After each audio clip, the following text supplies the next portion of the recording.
Hi, it's Chris Watkin here. I'm with Neill, who's the head shepherd, boss man of EweMove, who have over 120 territories, self-employed estate agency franchise model.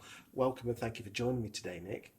Um, Talk to me about the EweMove self-employed franchise model and what makes it so different, especially during and after the COVID coronavirus issue. Talk to me.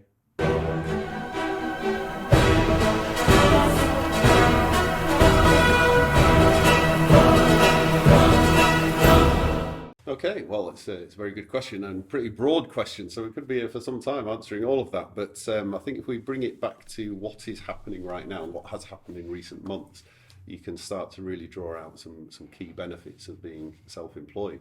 So the lockdown, everyone went into that thinking, goodness me, what's going on? It was new for everyone. No one really knew what to do. There was no playbook as to how you would navigate the lockdown. So we saw the guys on the high street with shops furlough their staff. We saw the big corporates furlough pretty much their entire workforce. But if you're self-employed, you can't really furlough yourself and stay functioning. So one of the things we did with EweMove, and this is one of the benefits of being part of a network as well as the self-employed model, is that we encourage everyone to stay in touch with their customers, their potential opportunities, prospects, and indeed the customers of other agents as well at times. Whether it's viewers, sellers, tenants, landlords, it doesn't really matter. Now, we couldn't really do a huge amount of business, of course, because of the restrictions, but we did actually bring quite a few properties to market with vendor videos, vendor photos, this kind of stuff, and actually did virtual viewing, sold properties even fully in lockdown. And we just couldn't get them through to completion, of course. So that in itself, you might think, well, that's something or nothing, because the volumes that we got back from it were fairly low, but it was more than the next guy. This is the important thing. So when we came out of lockdown on the 13th of May, I was looking forward, so much hoping for a really sharp, right, we're off. And that's what happened, because it was 9 o'clock the night before. Everyone said, right, you're going to be open tomorrow morning. So it was a very hard start, which was great. So because we were already active with our clients and we were already talking to them, we didn't have to recommission because we were already there. So the entire EweMove infrastructure is cloud-based already. So we had to do no preparation going into it. We remained live throughout lockdown. Coming out of lockdown, we were there ready to serve customers, and consequently, our market share has gone through the roof.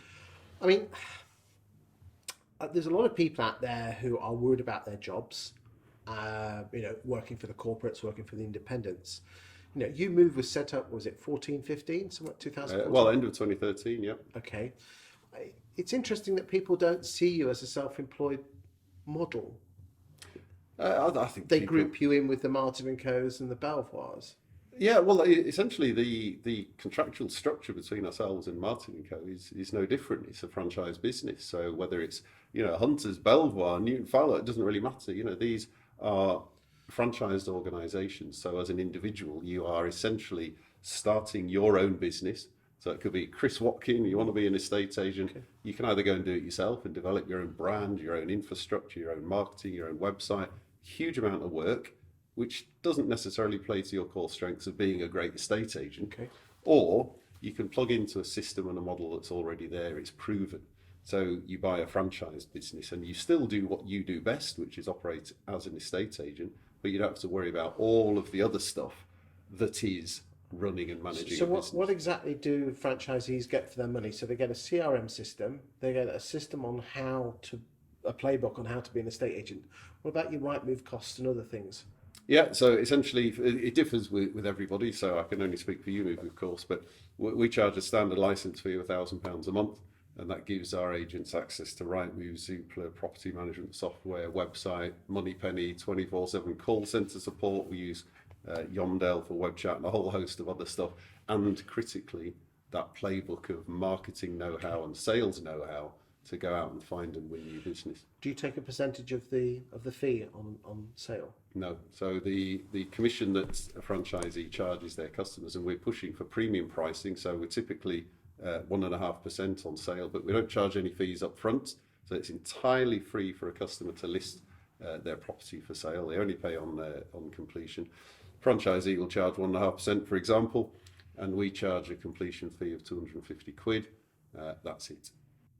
So unlike your Keller Williams and EXPs of this world, where the fee is lower, which is probably in the order of £1 or 300 pounds a month, but they take 30% of the fee or more.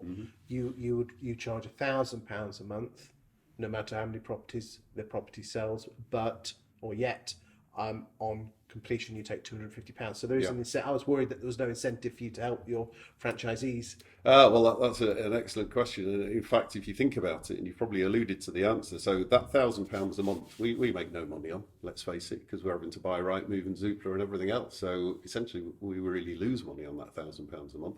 So we only start to become profitable ourselves as the franchisor when people are completing property transactions, where we get those 250 quids. So if the franchisee isn't completing properties, they're earning no money, but then neither are we. So we're absolutely aligned in terms of looking for the same success in the same places. So that's why we support our franchisees. Okay, so so well. one of the things I'd like to talk about, one of the things that impresses me about EweMove, and then I'd like to talk about a concern as well. Is that okay? Sure. One of the things that impresses me is that the playbook model suggests that the person who, the franchisee does everything from all the viewings. So you generate the valuation, you go and put it on the market, but then you do all the viewings and you negotiate all the offers. So you're not subbing it out to a neg to negotiate. I mean, surely that's going to hold people back, isn't it? In terms of the number of properties. No, I absolutely love this, and that's the thing. So, I suppose it's maybe traditional agency, isn't it? The size of your property stock list says how good you are.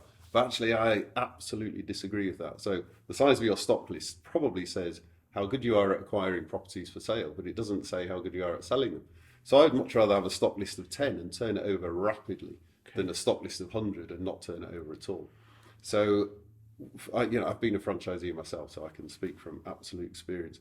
Doing the viewings is probably one of the most valuable things an estate agent can do, should do, but doesn't do, except in the EweMove model. Because when somebody asks you to sell their house, they're asking you to sell their house. They're not just asking you to market the house, they're asking you to sell it. And in any sales environment, estate agency is no different.